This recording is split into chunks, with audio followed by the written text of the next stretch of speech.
Veganism. I care for the people who support it. They often have good intentions, whether it be for their own health or for the life of animals.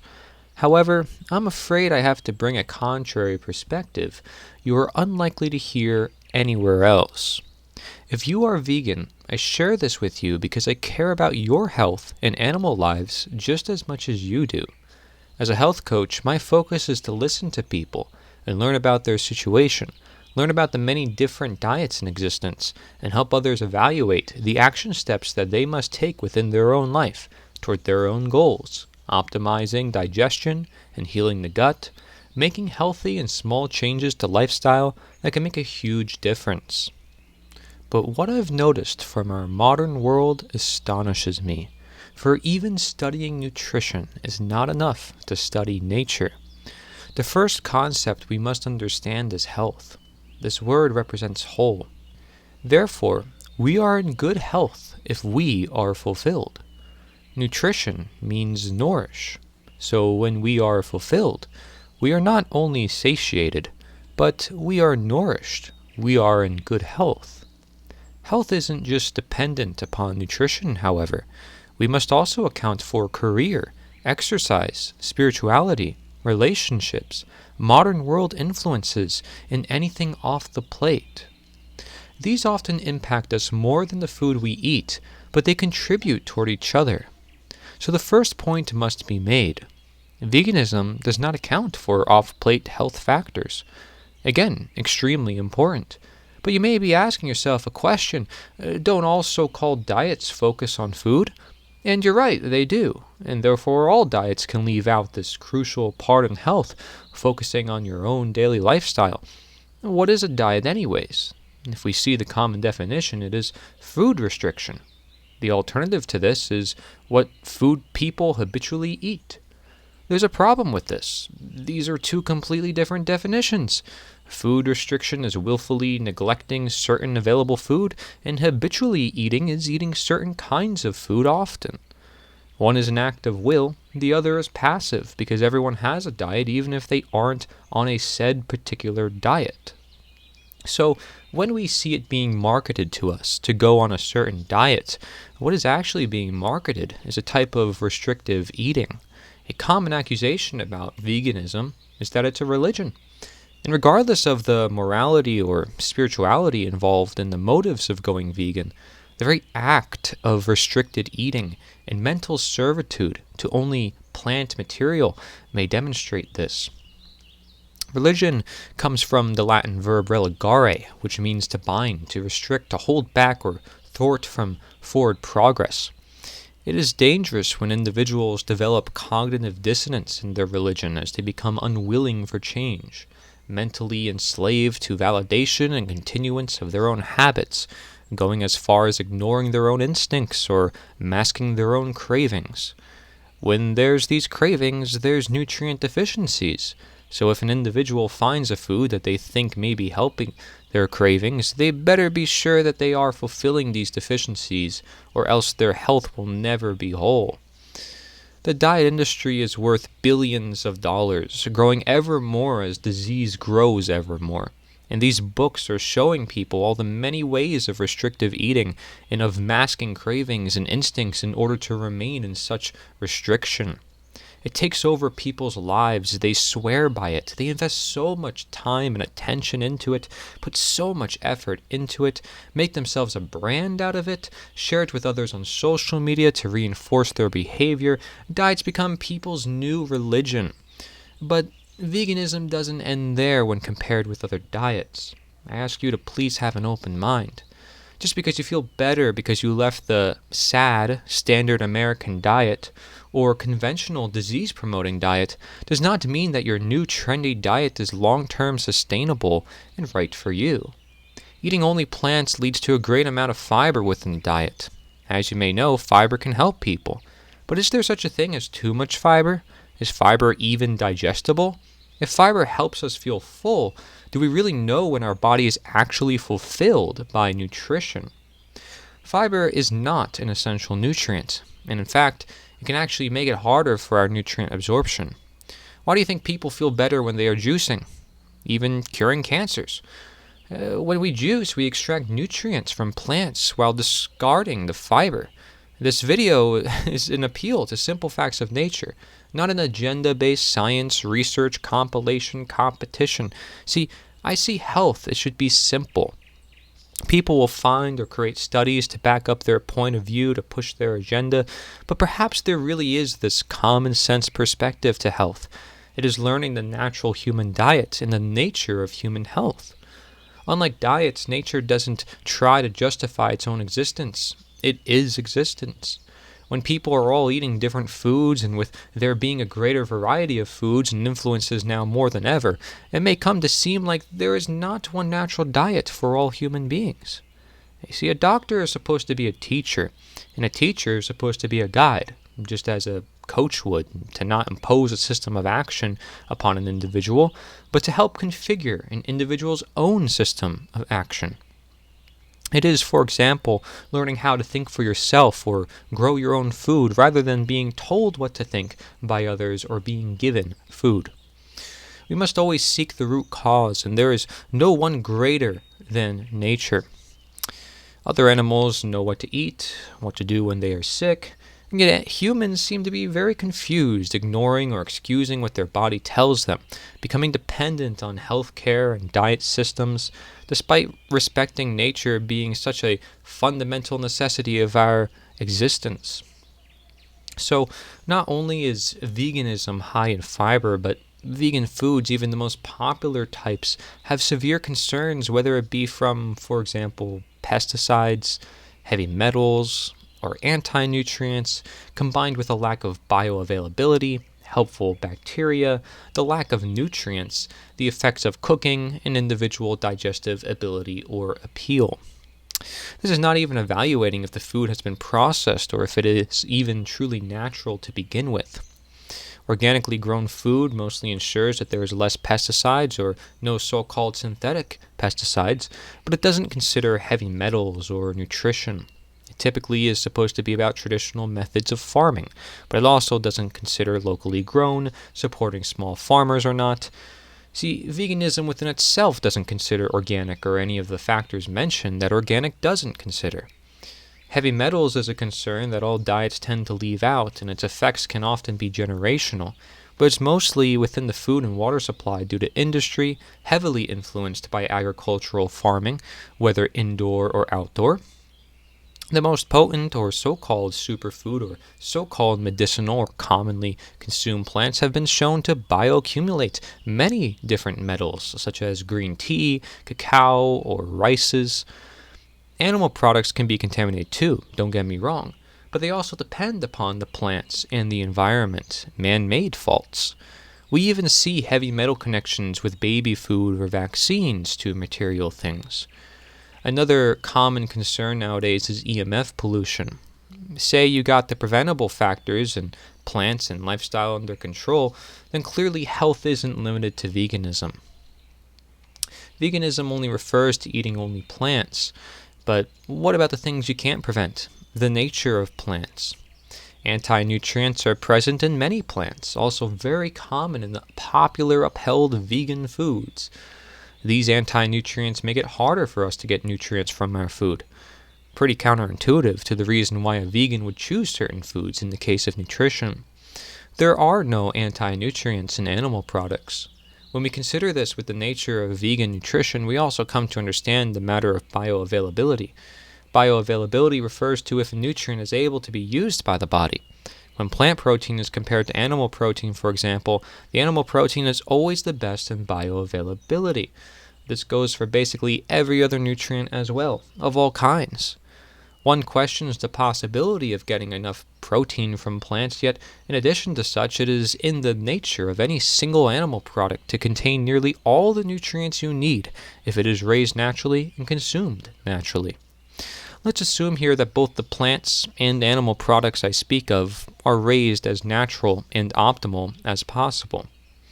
There is no average plant food with as much nutrition as any single average animal product.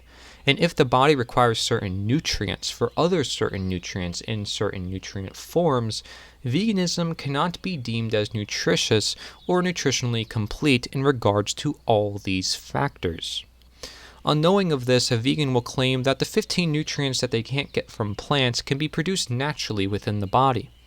It is most likely they even resort to supplementation, despite saying this, and supplementation is by its nature referring to the fact that the diet that one is consuming has not enough nutrients, and therefore certain nutrients need to be supplemented. There's a difference between these man-made or modified nutrients and the natural nutrients within nature. But it's easy to supplement, right?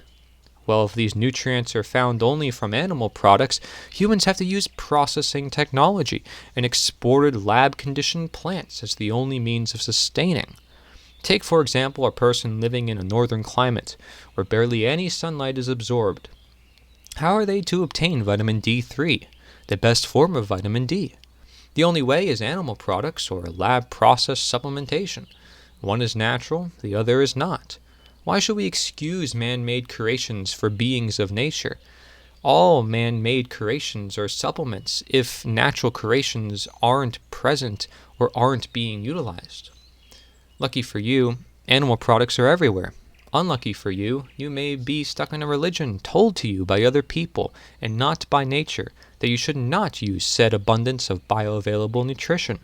I guess we should just ignore all the livings and research of tribes across the world who thrived without modern disease, consuming large portions of animal products and learning to harmonize with nature, and in bringing us to who we are today, able to function with developed systems brought upon by generational nutrition.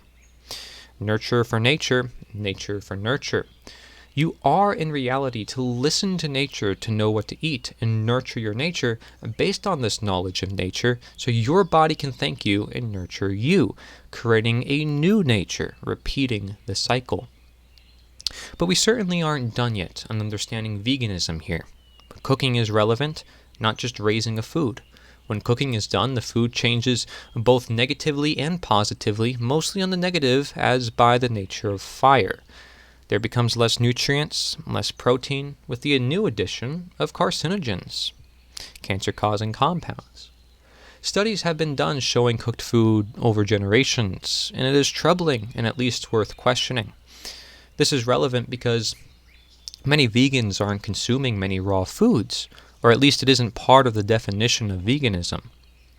When we see the nature of many plants with their hard fibers and cellulose, it is no wonder why it is often cooked in order to be eaten, or juiced raw in order for greater benefits. There does exist raw veganism, but those who have followed this are undoubtedly even more skinny than veganism with cooked foods. Both increases the risk of anemia, as the B vitamins from animal products are not present. Raw foods, however, in general, represent food in their most natural state, that is, especially if it's not frozen either and remains fresh. Raw foods have enzymes and bacteria, two things our society lacks due to cooking and the lack of gut health. The more of these factors you combine, you come to understand our soil is not just depleting in nutrients and bacteria. Our plants end up having little to none fit for our digestion. Some vegans may claim we have the characteristics of herbivore creatures, but we obviously are omnivores and have plenty more carnivorous features the more we observe the whole process of digestion. The natural appeal of plant foods, aside from the hard, indigestible fibers, also tells us much. If someone offers a baby raw kale versus raw meat in their natural form with nothing added to mask flavor, which will the baby choose? The kale is bitter, has oxalates, has anti-nutrients, blends in with grass in the wild, ignored by the hunting ancestors in nature. The meat is chewy, juicy, savory, tasting good simply by itself, containing the nutrients to flourish as a youngling, with fats for brain development. Vegans will claim that meat eaters rely on salt and seasonings for their meat, not considering the desensitization of all of society with their obsessive salt, seasonings, and sugar.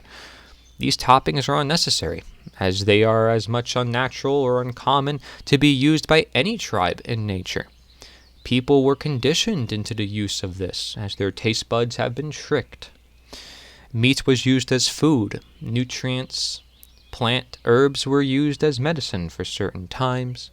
Vegetables were used for juicing as a means of hydration. Fruits and berries provided little carbohydrates. It was all healing because it was all complementary to digestion and proper function. This doesn't mean vegetables were avoided, or everything was raw, or no carbohydrates were allowed. Claims as such, often created by the nature of the dieting industry, fail to understand the nature-connected lifestyle of those who thrived in nature without modern disease. Vegans claim that meat is off-putting, but often based purely on the means of the killing of an animal. Needless to say, in an unnatural world, people can become detached from nature, and therefore consider certain things as disgusting. It's again akin to killing a bug and being super sensitive about it, or being afraid of germs, wanting to sanitize and kill everything. Yet, more and more do the allergies of individuals increase when they live in cities compared to the country, as just one example. This is because they are exposed to a greater variety of natural bacteria. A great example would be a farm with animals. In the country, people sleep better. They obtain probiotics simply from breathing in the fresher air. Nothing in nature is actually dirty. It simply is natural, and those detached from nature will consider it dirty. People must always be able and willing to defend themselves and provide. The benefits of farm animals is another whole topic, as the means of fertilizer for plants and their role in regenerative agriculture, debunking much of the climate fear-based scares. In fact, it's fair to say that the agricultural industry of growing plants also makes a huge impact on the environment in many ways, negatively often unseen. We will explore some of that later. And if we flip the script some more, will a vegan eat a salad without dressing, or pasta without sauce, or bread without a spread, or oatmeal without spices? Where do these plants even come from in the first place? Grains come from grasses, indigestible by humans, whereas cows obtain euphoric feelings from eating simply such. Bananas, watermelon, and almost every plant as we know them now have never existed in the form that we have them today. If we observe their previous generations, they were less digestible, despite it ever being claimed to have higher nutrients. The vegans may focus on nutrients, again forgetting about what nutrients are actually digested, and if an individual is also capable of its digestion. We turn plants into food. Why? Consider slavery, not having money, having to survive, giving nutrition to the rich or presumed powerful. A watermelon with hundreds of seeds back then is now a seedless, huge melon with basically water and fiber, barely any nutrients, and loads of sugar. You ought to question why we have changed over time, and you must question why we are what we eat. You have to question our long lifespans over decades, our increase in cognitive growth, and our great 10-plus children fertility suddenly dropping with the increase of plant-based diets. An animal product is not even natural if the animal is not eating their natural diet. Therefore, there is certainly more factors to look at than just animal products versus plants that many do not and will not look at. A vegan may claim that some of this is blanket statements, but I encourage you to actually look into it, not just research online, but in real life, directly with nature, and talk to farmers. Another common habit among veganism, which veganism by definition doesn't always concern, is problematic carbohydrate intake or insulin impacts. Insulin is linked to everything from obesity to energy to sleep. Carbohydrates, mostly from grains, vegetables, or sugars, contributes to the rise in insulin. Insulin is a natural bodily response, but it should not be abused. All grains, even so-called ancient grains, will increase insulin. This is mostly problematic when it is commonly consumed and when fats are not present. People will argue all day about fats versus carbohydrates and their many different types. This video isn't intended to go into that, but all the macronutrients are essential. Fats help with the absorption of nutrients, with aging, with slowing the release of insulin, and much more. Naturally raised animal fats always stands as the best quality fat when compared to plant fats, which some instead differentiate and call plant oils. There's not many plants with the good fats that come from animals. One that commonly comes to people's mind is omega-3 fatty acids, necessary for development in the most important human organs, like the brain and heart. This is found very commonly in fish all throughout the world, correlating to humanity's natural attachment to the ocean or coast. Some fish bones are even digestible. Antioxidants can even be found in fish. The ocean has a lot to offer. Animals always convert indigestible plant matter into bioavailable nutrition for humans, so they are not wasting our food if raised naturally. Cows, for example, create omega-3s converted from grass. The only source of omega-3s in veganism is only traced to merely flaxseed. And how much are you really getting? How much do you really need? How is it harvested? Where? Etc. The conclusion becomes quick that it is unnatural as an only means of consumption. Humans should always evaluate all their options. To make matters worse, many plant foods, including the popular vegan food soy, not just corn or canola, contain not just anti-nutrients but omega-6, which can be highly inflammatory, as most diseased Americans have way more omega-6 than 3 within their diet. And their unnatural supplementation of 3, whether by animal or plant, isn't helping because it is unnatural and often done by propagandized marketing. If not the quantity and quality also being low, the foods eaten not being emphasized. Anytime food and lifestyle isn't emphasized for health instead of supplementation and diet, don't expect to achieve the health you really desire. Another helpful fat, especially for hormones, is saturated fat. This is in every animal product. It is attacked alongside cholesterol for increasing risk of heart problems, although the real evidence with the right conditions is lacking.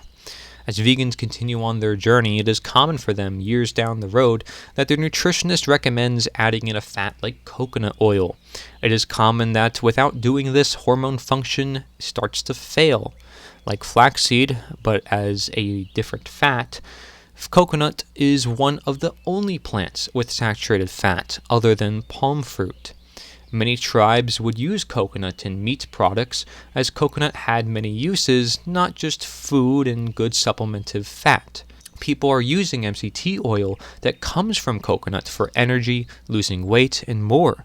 However, again, observing the nature of climate, of the restrictions of veganism, how is it natural to limit ourselves to these plant foods when saturated fat is ever seen as growingly more essential as keto and paleo diets rise in attention with their low effect on insulin, their high nutrients and fat content leading to the defeat of cancers, obesity, and many other problems? This isn't to say keto or paleo are perfect either, because these are also diets, therefore limiting the natural into a certain ideology. This is to say we aren't to ignore every other diet in their common basic intent for health, if not sales, not religion. While veganism can be done, while it can be healthy, it cannot be considered natural, nor can it be considered long-term healthy.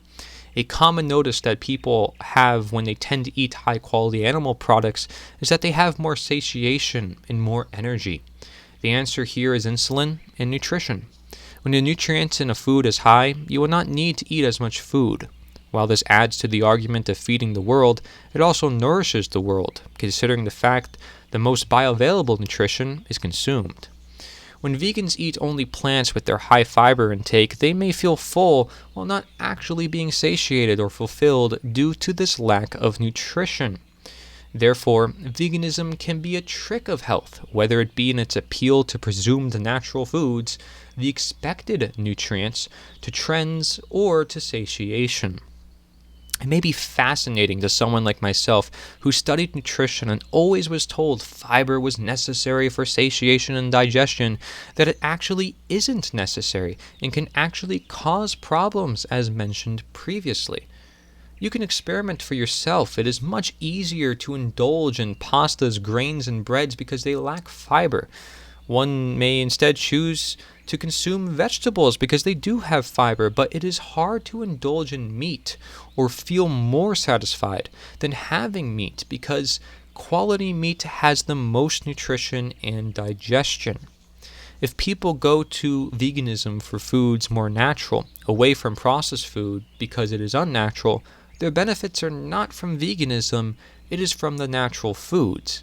Therefore, going from barely any fiber or nutrients to fiber and better nutrients, of course, will assist an individual, if not make an individual worse, dependent on their previous intake.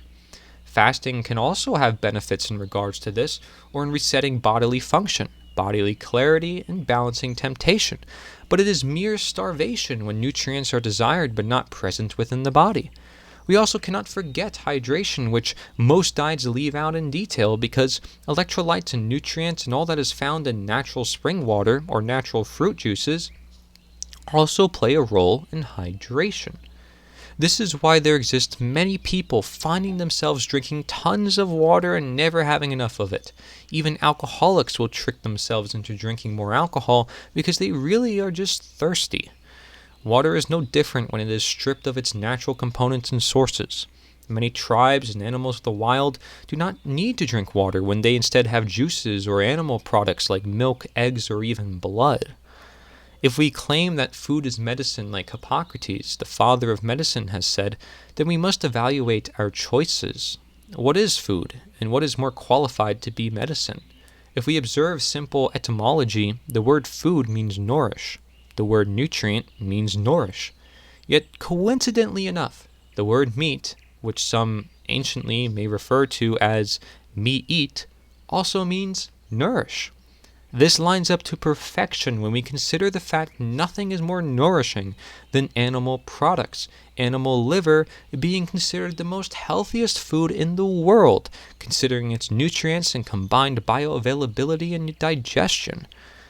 In a world of malnutrition, where even blood tests of recommended nutrient requirements are not where they should be, as evidently seen by simple common supplementation doses or in evaluating every individual, where disease and infertility is rampant, more and more man-made creations just making problems worse, nutrition is necessary, nature is necessary, not veganism. Nature nourishes. No civilizations, tribes, or famous ancient physicians of the past were vegan, only vegetarian at most. Vegans may try to pull up references, but they are largely unsure, often using religious quotations that leave out even older or contradictory meat-eating quotations and references. All diets make their justifications. It is no coincidence the top physicians back in the day, including Hippocrates, all used raw milk to heal diseases, for example. But it is ever hard to see them ascribing to only one diet. Between the choice of a plant-based protein powder, imported, processed, grinded up, oxidized with anti-nutrients, low bioavailability, greater risk of contamination with container issues, flavorings, etc., or a simple, local, natural, bioavailability animal product addition, which is better? What I'm saying is quite simple, and not restrictive until an individual makes it so as they see fit with the question and help of health professionals as need be.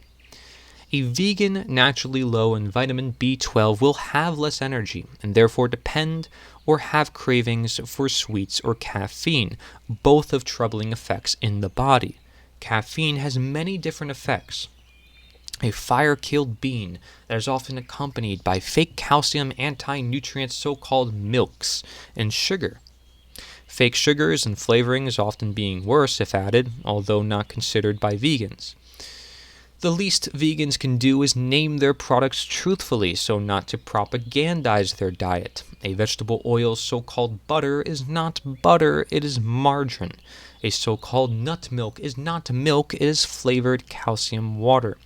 Severe denial and illusion must take place in an individual who, for example, eats unnatural and fake meats because they taste like natural meats, or adds red plants to the meal because it looks appealing to their senses. Rather than the carb crash that can occur from veganism, fats, especially from animal products, can provide long-term energy. Many professional athletes burn out their body in their young years, consuming many carbohydrates for their energy. A few decades go by and they already look old, their body can't function properly. Yet, the vegan influencers online are many, often affecting the young generation, forgetting that there is also something called trends, fads, and youth. For even I, as a youngling, am not qualified enough to give health advice. I simply question the status quo and advise against the nature of all dieting, all religions that constrict the body, mind, and soul. Why are we so sure about plant-based health when it was plant oils that created heart disease promoting trans fats, still hidden in the food supply, often unaddressed? Why are we so sure about plant-based health when the USDA food pyramid promoted mostly carbohydrates, creating diabetes, obesity, and disease? Here's a food pyramid I created called the Food World Order that looks deeper into this failed model.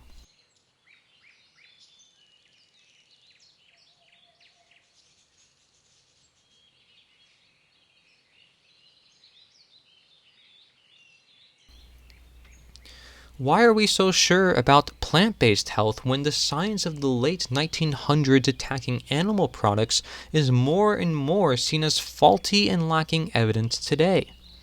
Cholesterol and saturated fat actually being noticed as essential, where the body is also smart in not having to create cholesterol when it is consumed. It's not that our body creates the nutrients we can't get from plants, it's that our body does its best to survive when we can't get nutrients from animals, and it may even eat itself in order to do so. The rise and successes of keto, paleo, and carnivore diets puts the cherry on top. Will that stop a religion? No, even if people look sickly skinny or don't look the part to practice what they preach. The worst extreme of veganism are the diets within. Not just raw veganism, but fruitarianism and breatharianism. The bringers of New Age ideology because they need to brainwash themselves into thinking that what they are doing is healthy. They may have some validity to their points, but that doesn't make their diet justified. Lies mixed with truth makes it harder to spot and more deceiving. And when you are exposed to the love everyone, join our community brainwashing in a world of ignorance and greed, you may start to really want to be a part of the cult. With only fruit, one is obviously consuming loads of carbohydrates in the form of sugar and fiber, with the lacking of necessary fats and proteins. One may claim that everyone must see what works for themselves, then if so, you shouldn't ever be so sure of yourself when you go on a diet due to its relative nature. And when would a lifestyle ever be considered dangerous? While it is true everyone has different environments, it is also true we are all human beings.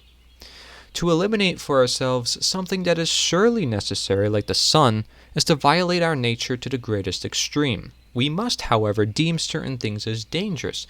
It is also in our instincts shall we see its repeatable or measurable effects, and that's why humanity has gone on this long quest of finding health, not realizing that it is often this very process that can backfire if we are unsure, to the point of where nobody knows what to eat and what is considered healthy. Confusing it is in a world of denaturing and manipulation via governments and their agencies whose business it may be to keep people sick. The worst thing we can do is impose or brainwash. We go through trial and error, sometimes missing or forgetting the simple truths of nature. I don't claim to have them. I claim that we all ought to find them as best as we could. To only breathe for nutrition is to merely claim our mouths are made for talking, that all our ancestors since the beginning of humanity were wrong to eat, and there still lacks trust and evidence that anyone has lived as such. I'm not closed to possibility. I'm open to trusting our instinct, but not letting it take us over. Hence the intuition and intellect. It is also another whole topic to explore the great link between eating disorders and veganism, veganism being yet another cover for reality. The only upside to veganism in the respect of eating is that it at least may help an individual become more conscious of their food intake, whether it be nutritionally or how they get their food. But again, such attachment to their orthorexia can backfire as it becomes their religion. The average eater who happens to eat meat often doesn't consider anything, for they eat processed foods, often eating whatever comes their way, with no consideration of how they got their food. The word for this is consumerism and the lack of care. Consumerism, however, is present in those vegans who will buy anything with the word vegan on the label to fulfill their religion more than their own nature. Both the vegan and non-vegan consumerists will lack the care to understand nature itself and look past the labels, statistics, ideologies, and trends. We've particularly gone wrong trusting our health to authority figures other than our own body and nature. We engage in statism, life dependence, and therefore dietism, health dependence. Your body is the only house you have to live in, and so you must take care of it the most, especially if you want your genes to survive for generations, as it shall be the human goal and telltale sign of health. This knowledge is power, but it is only the knowledge of nature that is so. Survive and thrive, and to add to such, naturalize and empower. People should live naturally, not that they have to live in nature. People so should also eat naturally, not that they have to eat in nature. However, the least we can do is understand the connection to not lose hold of it. To live natural, what would you do in nature as if you were in nature? You'd have quick access to outdoors, self-defense, family, access to the essentials in life, including warmth, less technology, less city-like environments, etc. To eat natural, we ask the same question. What would you eat in nature as if you were in nature? You'd eat animal products, what plants you can find and consume or grow yourself for extra nutrition. When people say you are what you eat, what is not more accurate than animal products, consuming what you are ultimately made of, which is considered lifeblood? It's obtaining the most nutritious, the most energizing, the full-spirited food of nature, so that your energy and spirit is also fulfilled. Bacteria for bacteria, we depend on the living organisms, and we shouldn't be scared of them, otherwise it would be akin to being scared of life itself. It is no coincidence biotic means life in living organisms, so that probiotic essentially means pro-life, where the man-made antibiotic means anti-life. The truth is, we are always in nature, but we are the ones to create the walls and enclose ourselves away from it, literally. The walls protect, but with security comes the lack of freedom, and too much of either or renders extreme conditions that incentivize each other. Too much freedom is not a world of no government, it's a world that permits government. One may claim that the earth in its beginning provided everything necessary for humans, simply with plants. This comes from many religious texts in particular. However, even if such were true, why isn't it still true? Can it ever be true again?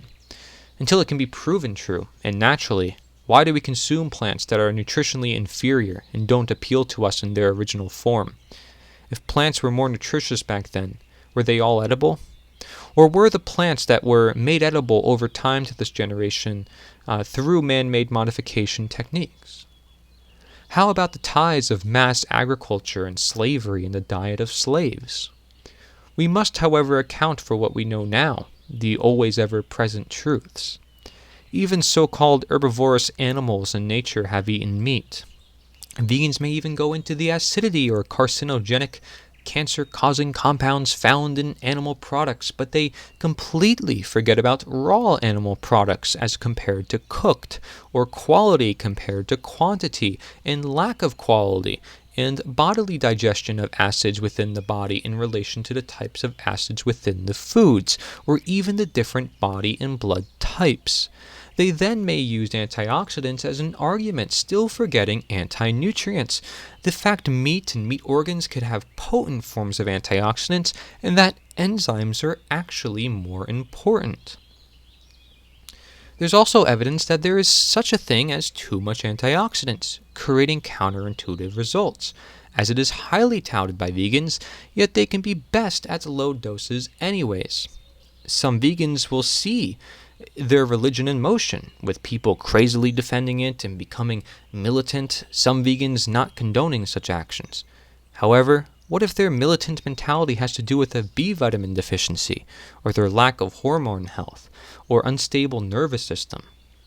Does it ever occur that it can be health related, just like the many events that occur on the news of a few people causing a bunch of trouble?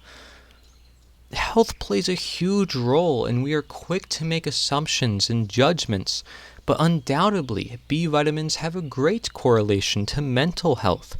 Vegetarianism and veganism are able to affect it in many adverse ways. It is also important observing how when most people go immediately vegan or vegetarian, they don't notice any big changes in their health immediately. Yet, when vegans or vegetarians start to eat animal products again, or the average eater starts to consume high-quality raw animal products, they feel almost immediately better. From my personal experience, it allowed myself to have more of a stable mood and thoughts, a better mood, digestion, and satiation, and simpler food preparation. You may be questioning why I said raw animal products, but we'll get back to that. It is seemingly the most censored and attacked topic in nutrition. Some vegans may ask the question, how is it natural to eat meat if humans don't have claws or the ability to tear through flesh? But the ability to use our intellect and tools make it possible to do anything, not limited to just wild hanging fruits. To say we can't use tools for meat is akin to saying we can't use tools for houses. Both are essential. Tools help a lot. It is the friend of humankind, just as technology is here for delivering this message to you. We should not fear or stay away from technology. It was a product of freedom. There is also no reason why we can't grow food and have animals, as both contribute to each other in the greatest of ways and promote regenerative agriculture. One may also claim that videos like this may excuse the act of harm done to animals. But in no way is this legitimizing harm. It is critiquing a religion that claims not to be creating harm when it often is. Accountability at best. So now it is time to evaluate the moral arguments. To preface, life and death are both part of life. Everything is connected and everything moves. That's not to say morality isn't dualistic or that it is based upon purely whim. It's to say we should take great care of all living things. The morality of the situation here is not going to get into more or less humane ways of killing animals. We are not here to observe that. We are going to instead take the preface that all slaughter is evil. First of all, vegans using morality to trick people into religious eating, or religious eating to trick people into morality. The unnaturalness, the concerns, and the nature of dieting matter not to them, and their justification is applying human ethics to animals or using technology or man-made products to fulfill human nature. They may even use emotion-based tactics to further push their agenda in a world desensitized from nature, to even kill or sleep with an insect, fight in the wild, live in the country, or know how to start a fire, for example. I can admit I'm not fully naturalized either. A silly, illogical, contradictive argument used by moral veganists is that if aliens come to Earth, they can justify themselves eating humankind because we are unordered and we eat other animals lesser than us. However, if veganism was natural for high-order beings, why would the aliens not partake in veganism if they have more advancements in knowledge than us? If it is so meant to be, and like vegan arguments, we are unintelligent enough like the animals lesser than us, what still justifies them eating meat? It would probably be smarter if they sought out our nature just as we should seek out the nature of other animals and how we shall all live together, giving and getting. A shared respect for order among our similar communicative nature may assist, as humans are social animals. One of the biggest questions a moral vegan can ask themselves is, am I ignoring my instincts? If it is a part of my nature not to be fully suppressed, why is it that I should ever ignore or degrade it? It's there for a reason. We owe a great respect toward nature in all ways, and I mean all, including both intuition and instinct, both high-order thinking of the neocortex and survival-based parts of the brain. We must know that the meat and agriculture industry are both at fault and often controlled by the same corporations, as often with organic and non-organic. The cooking, pasteurization in both industries, from animal products to juices, The additives for addictions, fillers and cheap production, the abuses of both animals and farmland, the propaganda of dairy and non-dairy margarine, of processed food consumption, the told to be healthy cigarette and drug companies back in the day, the overall pollution and lack of care.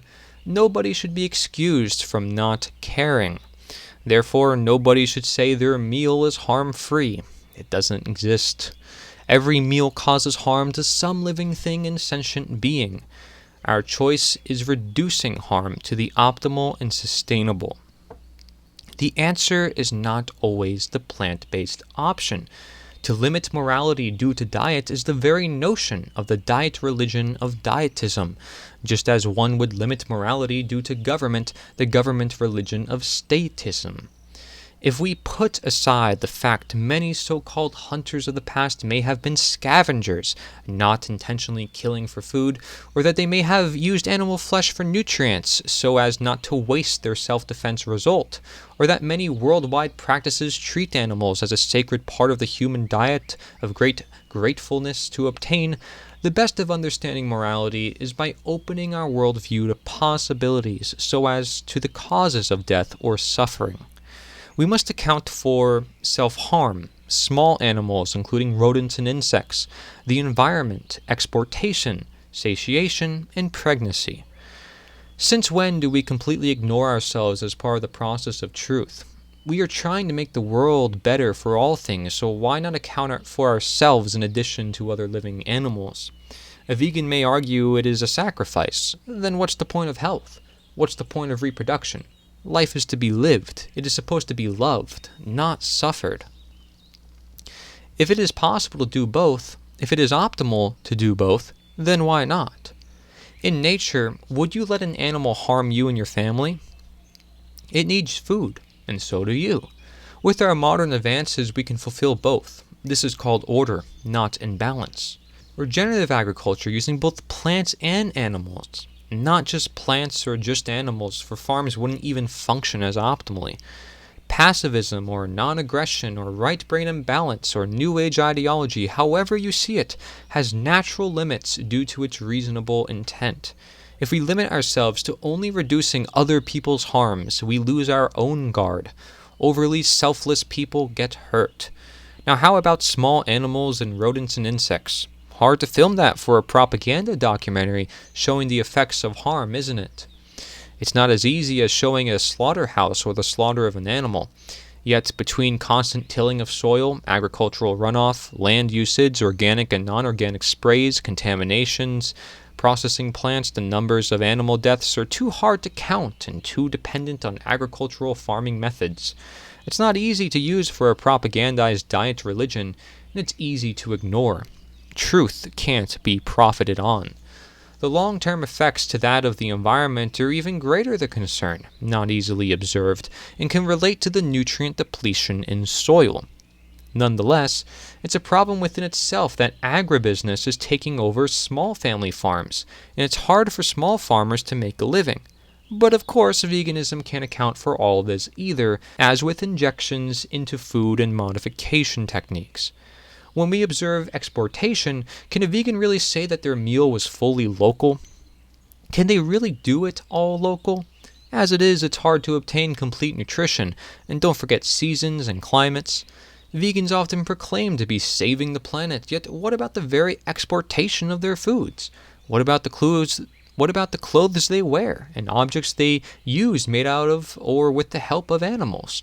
I'm always up for alternatives, but we cannot ignore the impacts of the reality. Do we know about the many vegan foods which do cause active harm to even bigger animals, going unnoticed, like palm fruit and palm oil, or the vegan foods that use slavery to produce, like cocoa and coffee? Satiation cannot be forgotten here as well, because if you eat animal products which provide more nutrition and therefore satiation, you may not need to eat as much food in total. If you want to reduce harm, you thus cannot ignore quantity and quality in this regard. When you directly kill an animal or use an animal product as food, it is often singular or in low quantity. You can directly correlate what died for your food to give thanks and recognition, to be conscious of your impacts. You often don't know in the case of agriculture, and therefore animals will die without recognition. You will find yourself sometimes even working harder for less nutrition if you are growing it yourself. To anyone who grew up on farms or lived in nature, it was natural for them to kill animals, because it is natural. This isn't to be regretted. If it weren't for such, your ancestors probably wouldn't have lived to bring you to where you are today. And yet now we need nutrition more than ever, so why would we get rid of animal products? If processed and denatured foods was the problem, then why create more problems by eliminating what has been reported to exist as consumption since the beginning of the modern human species? Of course, your veganism is possible to be done. Your genes survived 300,000 years eating animal products, plus probably the products you ate as a child or most of your life to allow you to experiment as such. A great key argument is also the idea of pregnancy, also in relation to self-harm and harm to the baby in the womb.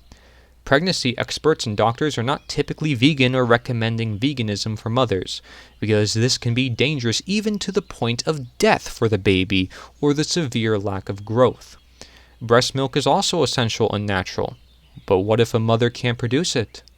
The mainstream science tells us to stay away from raw animal products if pregnant, or young, or old. Yet is that when we perhaps need it the most? You cannot ignore nature. For childbearing, a being needs plenty of fats, proteins, and nutrients. This cannot be denied. When one follows this more holistic knowledge of morality using both animal products and plants to reduce harm to all living things, not limited to sentient beings other than ourselves, we come to understand the necessary nature of giving and getting or helping animals help us as they help us help them. We are bound to all of creation. Everything is to the benefit of all, so long as all persist in its nature.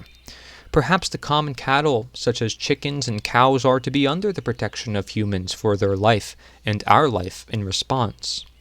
Another necessary nature to know of is that of natural morality, a term perhaps more better understood than being said as objective morality. It further clarifies that morality is not man-made. It is to be sourced from nature, that it is also obtained naturally through learning and exercising, and that environments naturally create morality. Everyone has principles they live by in some form. This is dictated by internal and external environments. When environments are of nature, such as that of freedom, morality is naturally encouraged. In natural law, this is also considered by some as the law of freedom. In the environment of freedom, it is not veganism or any diet or religion taking hold of a populace. It is variety, family farms, integrative nutrition, the manifesto of knowledge of all diets, of nature, and people listening to their own bio-individual body. For a sovereign health is also a sovereign life. Better yet, a thinking and healthy populace is a free and thriving populace, so health cannot be ignored. Of morality, the two are married. Without good health, you cannot be moral or mentally stable. Again, giving and getting. Health and nature are to be married, just as nature and morality are also to be married. They aren't separate, they are together, one and the same. To violate nature is to violate morality, both neither to be imbalanced of one another, either. For more understanding upon the hypocrisy in moral veganism, check out this video by Larkin Rose, someone who cares much for analyzing justice and morality. There is one argument that can easily break apart the moral vegan point of view, however, and it is not the matter of insects, but actually of household pets. If one claims that the natural giving and getting situation is wrong for humans to subjugate animals in select spaces due to the lack of freedom, is not the same situation occurring with your household pets? So would you argue that having household pets is morally wrong due to the control of other sentient beings? How about when you feed them? They may likely be a cat or a dog. Their natural diet includes meat. Are you willing to use animal products for their necessary nature? To deny the use of pets or hunting animals or cattle as such, or deny feeding pets their natural diet, is again a sign of detachment from nature. Another argument of effectiveness is asking a moral vegan, why not fasting? If we are given two options that both cause harm, and we don't want to cause any, although naturally impossible, why don't we consider fasting instead of veganism? They may even argue for both, but the answer for either or for both, remains the same, because it's starvation, it's malnutrition. Even if you can train your body to tolerate different conditions, it's either the nutrition is present or it is not. I would hope for veganism to simply be a plant-based diet, not an ethic-based religion. Ethics are ethics, diets are diets, not to be religions. What am I doing about unnecessary cruelty? Talking about ways that work alongside natural hunting and gathering, knowledgeable forms of farming, not mass production facilities owned by few companies or some one word to presumably represent everything. A truly free world and a vegan world are not one and the same and do not go with each other. I know it's harder to say something other than one word that is veganism. I know it's more work because you have to actually look into what is actually being produced for you. But this should ultimately be the goal for humanity. To the fellow natural law teachers like myself, I must say that moral veganism among natural law is new and separate from the cause. It can even be a distraction from the slavery and conflicts of humankind toward each other. No natural law teachers of the past were vegan, and even if they were, there exists no standing natural law to prove veganism. Statism, thereof concerned with man's law, also has nothing to do with veganism. Humans make their own problems. There's nothing new to add to existence. The answers have always been here, and all that's necessary are the recognitions. I can break down all the slides of teacher Mark Passio, detail his contradictions upon how we are different from animals yet apply human rights to them, his little detail on nutrition relating to morality, and even his own New Age deception arguments against them when it comes to moral veganism. Yet this would even need to be another video, which I don't think should be necessary. Larkin Rose, of whom I agree with, probably doesn't like to use his time as such either. For even more support, I recommend taking a look at these slides I made a while back. I strongly advise you consider this video as a warning of religious dieting. Natural law simply represents rights and ownership. It becomes a religion when it imposes restriction and semantics, rather than realization and reason, which it is supposed to be. Mark and I even agreed in an interview that statism is more important anyways. Another thing that should alarm freedom-loving peoples are the mainstream institutions and organizations, like the UN openly promoting veganism, the flux of diet products entering markets, alongside the many so-called celebrities and politicians. But you say, isn't the food market just appealing to the interest of people? Don't they have food items for every diet? The answer to this is not quite. Society and practitioners should take a closer look into what very well could be the natural human diet, or what would certainly heal many people today, that is eating natural foods, the most natural as can be. If plants have been largely modified or man-made and do not provide adequate healing to our denatured society, what will? The answer is the potentiality in raw animal products. It is attacked, censored, and illegal in many different places of the world. Many markets do not appeal to this consumption. Here's a diagram detailing the nature of health that can better summarize these topics. In the wild, tribes would purposefully feed their children the animal organs right after killing the animal for their own development. Does anybody speak of this or do this? It's a simple equation. Consume select organs for healing your select organs. Or in raising organs in the case of childhood development, or in protecting organs in the case of the elderly. Not that it has to be only raw or only animal products, but based upon all our previous topics, we shall know raw animal products to be superior to all other forms of so-called food. Digestion, super easy due to the presence of enzymes, the lack of fiber, and the natural acids within the human body. Nutrition, superior due to the raw bioavailability. Fermentation of these products may make both processes even better.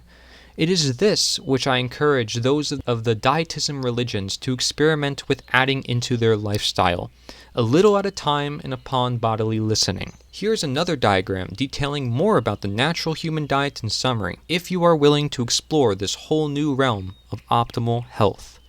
Bacteria is not the enemy. Nature is not the enemy. Poisons of any kind are not natural upon naturally simply killing an animal. Nature is the answer. As a disclaimer, this video and associated resources is not intended to prescribe or assess micro and macronutrient levels, provide healthcare, medical, or nutrition therapy services, or to diagnose, treat, or cure any disease, condition, or other physical or mental ailment of the human body. It is recommended that clients with health coaches explore new hobbies and interests, engage in self-reflection, and experience nature. It is recommended that clients look into superfoods, multivitamins, and mineral supplements under a doctor's supervision. Clients are encouraged to begin gentle, low-risk changes. It's suggested that clients ask their medical doctor about alternatives to medication or other tips portrayed, and get a second doctor's opinion if they're unsure. This video is for education purposes only, not to be construed as medical advice. Recommended practitioners for individuals may include naturopathic doctors, functional medicine practitioners, or integrative nutrition health coaches. The health base should come first, your diet consisting of clean food, whole food, nutritious food, and healthy lifestyle. It is recommended to go one at a time for these to know what impacts you and consider all these changes before any diet.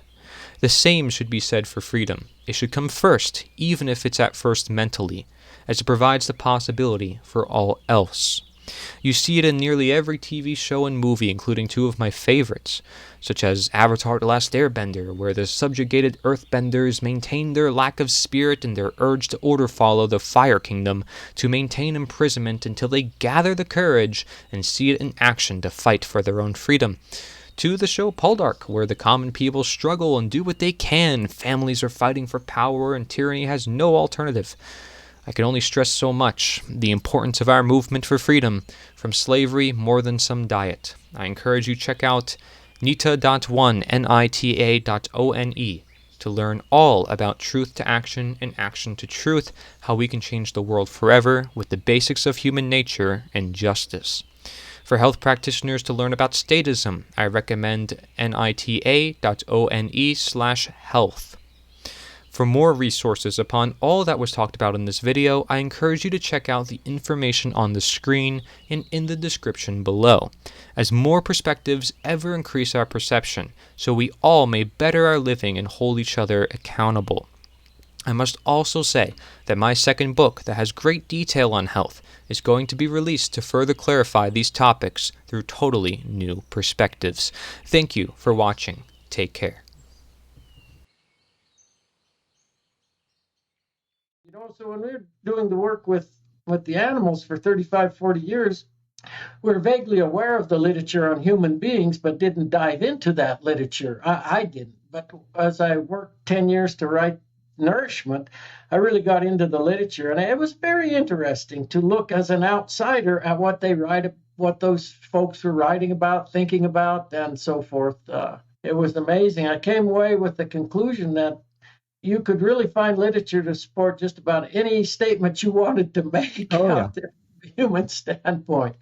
That's part of the problem with human nutrition science, and that's why there's some advantages to doing animal science, because you can do different kind of tests and see real results. Yeah, the different dietary camps, you can prove anything. I like to stay open, right? I'm always saying, like, this is my operating thesis for now, right? But if it changes, then I'm going to go with the new science. And that's how you know if you have an ideology or you have science. So a good example would be vegans. It's an ideology. Well, I can very much appreciate, and I imagine you can too, why a vegan would be, there's various reasons, of course, why a person would become a vegan. One of the things I think about a lot related to animals and plants both is to realize, and we don't need to dwell on this, but to realize that plants and animals both are conscious and they're sentient. They're conscious and sentient. And then I think out of that, to come to appreciate that all life is sacred, and then to treat life in that way. And certainly we can relate perhaps more to an animal with the big eyes, and that they behave more like we do. But when you get into the literature on plants and you realize all the senses that they have, and these secondary compounds we were talking about, how they become the eyes, the ears, the nose, the mouth, and the relationships that they create, and you realize these things are conscious and they're sentient. They're simply working on different time scales and so forth, perhaps, than we're used to. They're a little bit more in slow motion. But to me, I think the point is to realize that all life is sacred, and then to start to work with life in that way, whether it's plants or animals, and to treat it all with respect, realizing that our lives are ultimately linked to the lives of these other creatures, to their health and well-being. And so I just wanted to put that in as a thought related to what you'd said. Well, no, it's true. And I've seen some of these new studies come out. There's so much we don't know about food, which is something we can get into about the metabolomics and stuff that Stefan van Vliet talked about. There's so much we don't know about the compounds in meats, even that there's secondary compounds. There's all these 70,000 compounds, but there's so much we don't know about plants, how they work, how they communicate, how they can sense what they need, and they can put out all these messages to get those things that they need. I just love that it kind of pokes holes in that whole vegan concept of that we should not kill animals, and that, well, everything's living and there's a circle of life and all that stuff.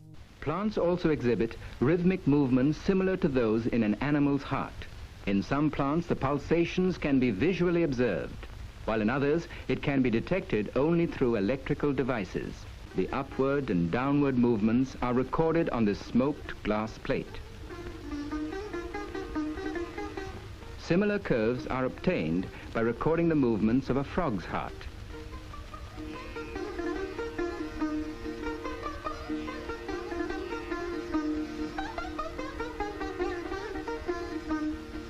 When poison is dropped on a leaf, the plant gives a death cry, and its pulsatory movement stops.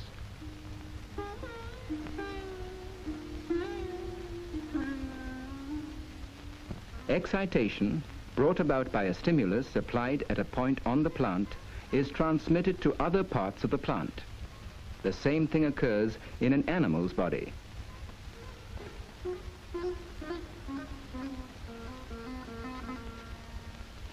When a child puts his finger in a flame, before he has time to cry out, the arm is automatically withdrawn. This is because an ingoing strong stimulus reaching a nerve center is reflected into an outgoing impulse through a new path, causing the hand's withdrawal. A similar reflex arrangement has been discovered in the mimosa plant. The excitation due to a stimulus applied at one end of the leaf first reaches the main palvinus and then is reflected back to the other leaves. Observing the world of plants, he used to say, "They are our mute comrades whose life runs its silent course. They record their reactions without sound, but our eyes can see the stirrings of their life and the pangs of their death." 324 fellows of London's Royal Society. In the same hall where Darwin, Huxley, and Faraday made history, the learned gathering listened with polite interest as the obscure Indian scientist described his pioneering measurements of radio waves. The object of his future experiments was to prove through the design and use of highly specialized machines that all the characteristic responses exhibited by animal tissue are also to be found in plants. The Bose experiments were denied publication by the Royal Society. By daring to suggest that plants have a sensory system similar to humans, Bose offended the learned members. Well, what's your take on then, like, the plant, people who are plant-based? Because you have clients, I'm sure some of them are on plant-based diets. So, like, what's your take on that diet in the context of pregnancy? You're trying to break the internet. Just kidding. So in my second book, Body Love Every Day, I have a chapter on the plant-based devotee. I talk about what it means to be plant-based, and it takes more work, in my opinion, to get the nutrient density that you need, to make sure that things are not blocked. The absorption of certain nutrients aren't blocked by phytates and things like that, oxalates. And I explained that you need to sprout and soak and you need to supplement and you should be on a B vitamin and you absolutely should be on an algae-based DHA and let's be just responsible about it. And so I think this is what's happening in my, like, when I'm thinking about my pregnancy course is if someone emails me and says, hey, I'm vegan or vegetarian, is this course for me? I'm going to be totally transparent. This course is going to talk about the most nutrient, most bioavailable sources of B vitamins, DHA, folate, magnesium, iron, and unfortunately, those sources are not the most bioavailable nutrient-dense sources, plant-based sources, and I am looking to help women make sure not only are they just at, meeting the requirements, that they're giving their child the most optimal start. And so for me, pregnancy, I'm not in a place. I mean, maybe there will be a second course that includes everybody, but this is definitely going to be, for meat eaters. I want to drill down a little bit on the vegan and vegetarian side, because I have my own story with this as well. I was a raw vegan for 7 months. I only lasted 7 months. Yeah. About 13 years ago.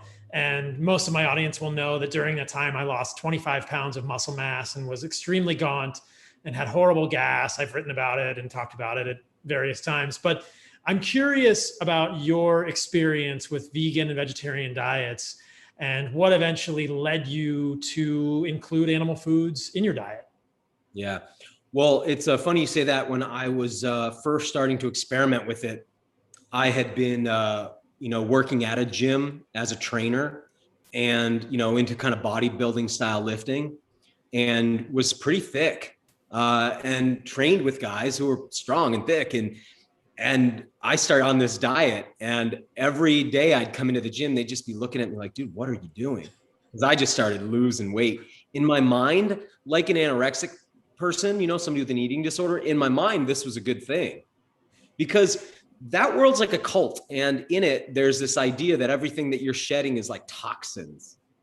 It's one of those things where you'll be like, now it's real obvious to me. It's like, well, define, what do you mean by toxins? Like which toxins? It'd be easy especially for millennials and younger, to take for granted the access to information that we have right now. You know what I mean? In the way, like, let's say, in fighting, for instance, if you remember back in the day, like you could be like, oh, my Kung Fu master is so badass, like, oh, my Taekwondo guy's so badass. And it's like, before UFC, everybody could claim whatever they wanted. And then when they all got in the ring together, it didn't take long for like one style to emerge there, but it was like, that's what actually works, because all the BS got called out. Right. So I think similarly, now we're in this environment where if somebody claims something like, oh, that's just the toxins leaving, like, it's really easy to be like, what toxins are you talking about? Like, how I had 25 pounds of toxins. What does that mean? But back then there was very little information, and there wasn't so much confusion. YouTube didn't even exist yet. There was no way for me to validate any of this stuff. I just bought into it, to be honest. So I thought losing weight was good. I got pretty skinny. I got down to, bare bones. And I lived like that for a long time. Now, there were some benefits for sure, especially in the beginning. I felt light. I felt amazing. Mostly I felt like I was part of something really special, and what happened was my whole ego got woven into this identity.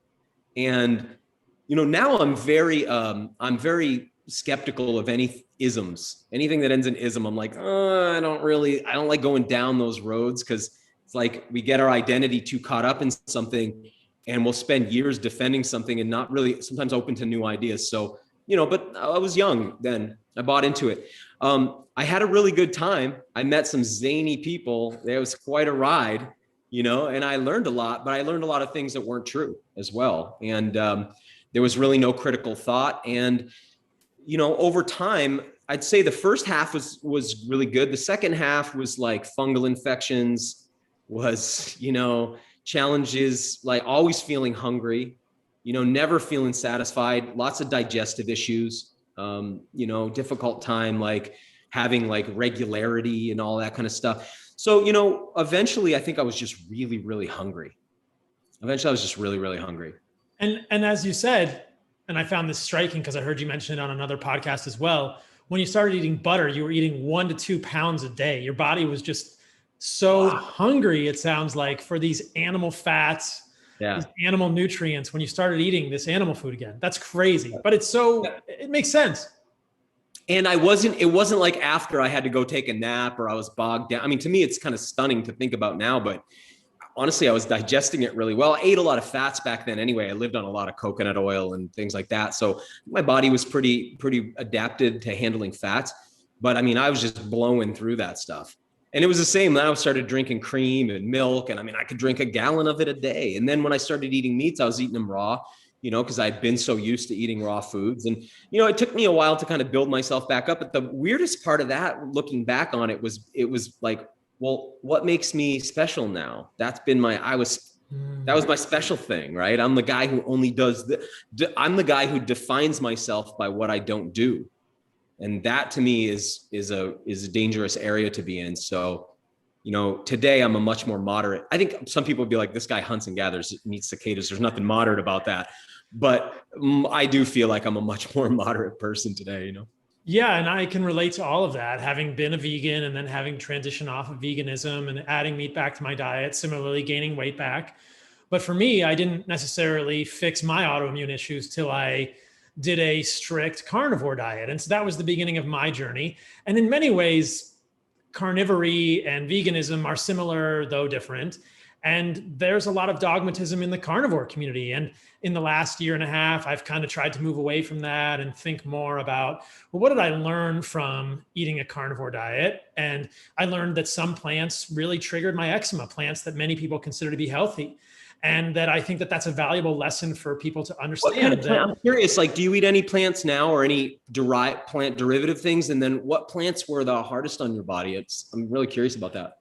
Yeah. So before I went carnivore 3 years ago, I was eating like an organic paleo diet. And that means that I occasionally ate almonds and I ate other nuts, and I would eat some seeds, but not too many, things like chia seeds, some.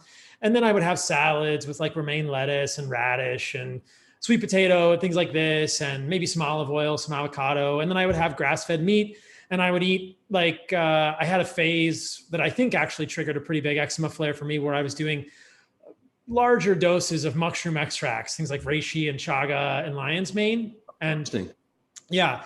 And so I was in residency, after medical school in Seattle, and basically had eczema that went head to toe. And I was like, oh my goodness, what is going on here? I need to reset my body. So I cut all the plants out and had a period where I became a little bit dogmatic as well, thinking, no, humans don't need any plants. Then, as most of my audience will know, after a year and a half of doing that, I started to get some kind of electrolyte issues and kind of felt cold all the time being in keto, because for a year and a half, I ate nothing but meat and fat and organs and salt.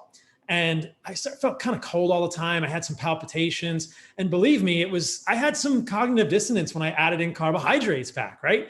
And I started with things like squash, which actually ended up triggering my eczema personally. And then I did honey, which didn't bother me at all. And then I went into berries and have kind of gone for the last year and a half with the only plant foods in my diet being things like fruit. And we can talk about why I do that, but I eat a moderate amount of fruit, especially being in Costa Rica. From like a latitude perspective, it kind of makes sense to me to eat fruit, especially if it's growing outside my window. I can basically walk outside, pull a banana off a tree and eat it. So yeah, so fruit has been a positive addition to my diet, as has honey. And so when you were telling the story of going to these vegan conferences and getting up and counteracting everything, it made me think about I still get invitations to keto conferences. And I think, do you know what I talk about these days? I think it'd be amazing. I love the people in the keto space, and I like that we're all thinking about things. But if I were to get up at a keto conference, I would say, hey, I think you guys are hurting yourself with the ketogenic diet long-term. And I imagine that's a little bit of what you were saying at these vegan conferences too. That's it. I look at it now, I sort of see the all animal diet on one end of the spectrum and all plant diet on the other end of the spectrum. But when I look at the anthropology, I'm like, okay, people hunt and gather, and what they hunt and gather is based almost entirely on where they are. And in particular, latitude, because you get down toward the equator, there's just so much more plant food. And you get up toward the Arctic and there's just so much more animal food dominant in the diet, right? And so I think we're in our infancy in understanding nutrigenomics and to what degree our genome, interacting with food, how much that matters. I try to leave room for both of those extremes to have therapeutic value, but I always joke about like, well, I'm going to launch the omnivore diet. It's like this radical thing. It's crazy. It's called the omnivore diet, hunting and gathering. I often reference this. You've probably seen it, a report. I think it was the Hadza survey that was done with them, hunter-gatherers in Africa, asking men and women separately to rank their 5 favorite foods from a list. Have you seen that one? I'm very familiar with that one. Both are honey, right? That's number 1. And then men, number 2, meat, women, number 2, berries. And I find that to be largely true. Like, obviously there's tremendous variance, but then you got these bell curves, and I watch my wife around, strawberries, raspberries, like how she's lit up by them and then how I respond to meat. But then it makes so much sense in this historical context, and then it's interesting because then I think it goes baobab for both parties was number 3. And then number 4, men go berries, women go meat. I think that's how that one went. And then they put tubers like at least favorite, right? Subsistence stuff that they have to eat to get the calories in times of hardship. But I think something you said before we started recording just about, hunter-gatherers, the quest for meat. I was watching a video the other day of a guy, sort of an adventurer, a YouTube channel where he was asking some folks in Tanzania, hunter-gatherers, what's the meaning of life? And the guy's like, oh, meat. And he's like, no. Like, what's most important in life? He's like, yeah, getting meat. It's like, and I really think that's the critical piece. We live at the top of Maslow's hierarchy of needs. So many things are taken care of. It's really easy to get off in these kind of crazy ideas where, oh, you don't need this, you don't need that. We're losing context of what it's like in nature. So whenever somebody talks to me about veganism now, I got like 40 ways to refute it with so much personal experience. But one fun way is like, hey, go watch that show alone. Or go on that show and try to do it as a vegan. Like go out there, because somebody who goes into the wild for food, there's a lot of plant food out there, but not the kind you'd need to live on. That's not even, where I live, it's not even possible. The beauty of integrated nutrition is there are people in this very room who are many years vegan, many years animal protein at every meal, and we get along together. And the secret of all of that after years was really coining the term of bioindividuality. One person's food is another person's poison. And that there's kind of a scale that people go through as they approach healthy eating. And transitional diet is a way to move through that. Some people do it as an extreme. They switch from drinking 5 cups of coffee to no coffee overnight. Other people kind of trim down. And it's the same thing in nutrition. There's a kind of a way that people have to find their way to eating well. And what I'm really about is to accelerate that process and to be able to create health coaches. Like I constantly talk to people and I save them years of exploration to say, no, that's not going to work. Or try this or try that. And so that's the concept of one person's food is another person's poison and bioindividuality. And it's one of the things that make us graduates of integrated nutrition unique. In modern nutrition, it's based on a theory. Theory A, B, C. Integrative teaches 150 different theories, but the tipping point is really that it's not about the theory, it's about the individual. So sometimes I look at people who are really healthy and I ask what they eat, and I know if I would eat that way for even a day or two, I would be dead. But they're like, yeah, I feel so good, I eat this and this and this. And how many of you have been on a diet regime and then you gave up? You tried it, it didn't work? So what I noticed is that most people, when they fail, they think that they failed. I couldn't stick with it, as opposed to a more healthy opportunity to consider, well, maybe there is no right way of eating that a book has for me, and I need to figure it out on my own. A big unique thing about integrative is this concept of bioindividuality, and the other is the idea of primary food. That what we eat is critically important because what we eat is long after the tastes and flavors are gone, which lasts for about 10 seconds. Our body it requires to digest that food, and the food becomes our blood, and our blood becomes our cells, our tissues, our organs, our future, our thoughts, our feelings, our skin. So what we eat changes everything. People who drink coffee behave one way, people who drink alcohol behave a different way, people who drink water behave a different way. It's remarkably noticeable what people eat. So it's critically important, but even in integrative nutrition we'll teach that even more important is what feeds us that's not on the plate.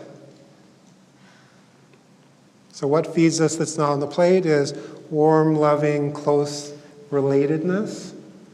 In addition to relationship, personal physical exercise, career that we love, something that is in alignment with who we are on a deeper level. And the other thing is having some form of spiritual practice, whatever that means to us.